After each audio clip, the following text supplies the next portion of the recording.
This is Jyothi Mallikarjun, welcome to Maitri TV. Okay, ఇప్పుడు మనం recipe వచ్చేసి ఆనియన్ వడ చేసుకోబోతున్నాము. ఉల్లిగడ్డ వడ ఎలా చేసుకోవాలో చూసేద్దాం. దానికి కావాల్సిన పదార్థాలు, తయారు చేసే విధానం చూసేద్దాం. ఇంకెందుకు లేదు మరి.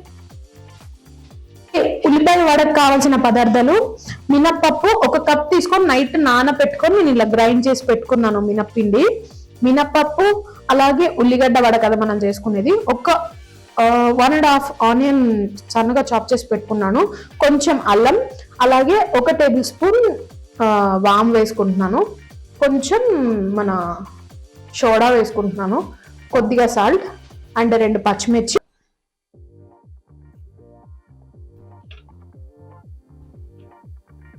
ఓకే ఫ్రెండ్స్, చూసారు కదా ఈరోజు మన వంటలు. మళ్ళీ రేపు మీ ముందుకు వచ్చేస్తాం మరికొత్త రెసిపీస్. అంతవరకు keep smiling, keep rocking. This is Jyothi Mallikarjun. Bye.